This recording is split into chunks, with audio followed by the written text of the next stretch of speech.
¿Qué es la Biblia? La Biblia es la historia de la creación e interacción de Dios con el mundo y la raza humana. Es una colección de 66 libros, escritos por 40 autores diferentes a lo largo de 1500 años, pero que abarca la totalidad de la historia humana, desde la creación hasta el fin del mundo y más allá. Lo más importante es que la Biblia es un todo unificado, debido al hecho de que en última instancia tiene un autor, que es Dios mismo. La Biblia es inspirada por Dios. Los autores humanos escribieron exactamente lo que Dios quería que escribieran, y el resultado es la perfecta palabra de Dios. La Biblia es la forma en la que Dios nos habla de sí mismo, su naturaleza, sus atributos y sus planes y propósitos. El Antiguo Testamento comienza con su creación del mundo y cómo nosotros su creación lo rechazamos. Incluye libros de historia, poesía y profecías. El Nuevo Testamento cuenta la historia de cómo Dios envió a su Hijo, Jesús, para salvar a la humanidad de nuestros pecados.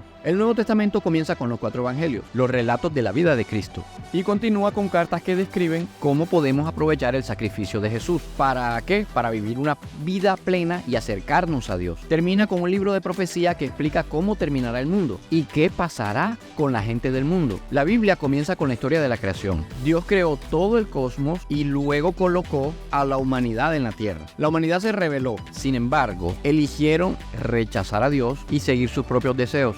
Sabiendo que esto sucedería, Dios ya tenía un plan para renovar su comunión con la humanidad. Dios creó una nación, Israel, comenzando con un hombre llamado Abraham. Su esposa Sara no tuvo hijos, pero Dios le dio milagrosamente la capacidad de concebir, incluso en su vejez. Ese hijo, Isaac, tuvo 2 hijos, Jacob y Esaú. Jacob tuvo 12 hijos que se convirtieron en las 12 tribus de Israel. Sus historias están en Génesis del capítulo 12 al 50. A través de una serie de eventos, los israelitas quedaron esclavizados en Egipto durante 400 años. Se multiplicaron en número y Dios los rescató milagrosamente de Egipto. Esto es el Éxodo. Luego le dio un conjunto específico de leyes y los llevó a una tierra que le había prometido a Abraham. Israel debía ser una luz para las naciones y señalar al único Dios verdadero. Dios le había prometido a Abraham que bendeciría a todas las naciones de la tierra a través de él, lo que finalmente se cumplió en el descendiente de Abraham, Jesús, el Mesías. Las leyes, así como las narrativas, se pueden encontrar en los libros de Éxodo, Levítico, Número y Deuteronomio. El libro de Josué habla de cómo los israelitas conquistaron la tierra prometida. El libro de Jueces habla de cómo los israelitas se apartaron de Dios después de entrar a la tierra prometida y cómo Dios los rescató a través de varios líderes. Los libros de Primera y Segunda de Samuel hablan de la transición de Israel a tener un rey. Los libros de Primera y Segunda de Reyes y Primera y Segunda de Crónicas discuten la división de Israel en un reino del norte y un reino del sur, sus varios reyes, sus varios fracasos y algunos éxitos.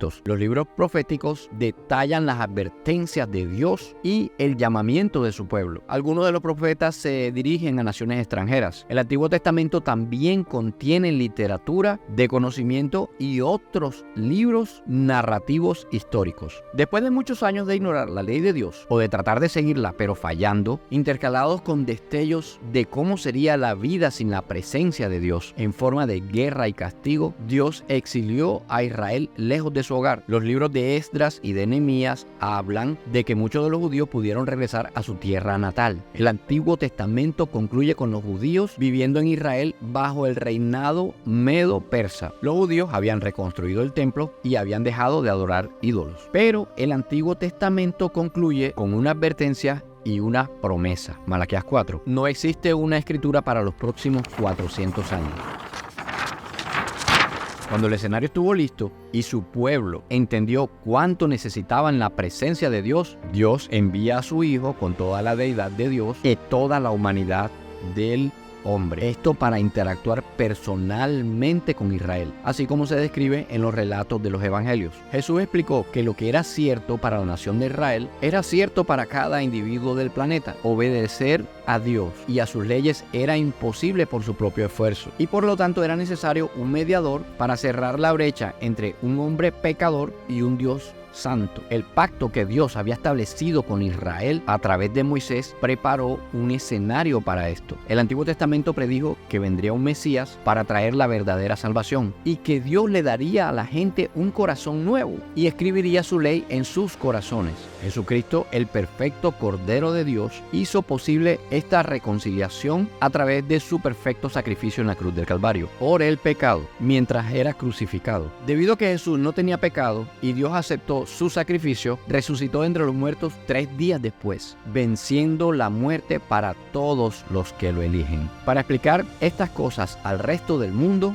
Dios estableció un embajador más variado que una sola nación. Creó la iglesia en el libro de los Hechos. A medida que se difundió la noticia del sacrificio de Jesús, los líderes de la iglesia explicaron más detalladamente en cartas lo que Jesús había hecho, lo que significaba y cómo seguirlo. Finalmente, Dios le dio a un seguidor de Jesús, en particular Juan, un vistazo del impacto que la iglesia traería al mundo, el rechazo final de Jesús por parte del mundo y el juicio de Dios sobre el mundo. En Apocalipsis, los líderes de la iglesia recopilaron los relatos de Jesús, las cartas y el libro de profecía, y después de muchos años de discusión e investigación, se decidieron por los libros del Nuevo Testamento, tal como los tenemos hoy. La Biblia está completa, pero la historia de la obra de Dios en la historia humana continúa. A través de la Biblia podemos aprender a reconocer cómo Dios aún interactúa con su creación. Podemos ver cómo los eventos actuales, como la reforma de Israel en 1948, encajan en el plan establecido por Dios. Sin embargo, sobre todo podemos ver la historia global del amor de Dios por nosotros y la máxima expresión de ese amor en el nacimiento, la muerte y la resurrección de Cristo. Y si quieres conocer más de estos temas, puedes mirar este video que te dejo aquí arriba. Una vez más, que Dios nos bendiga.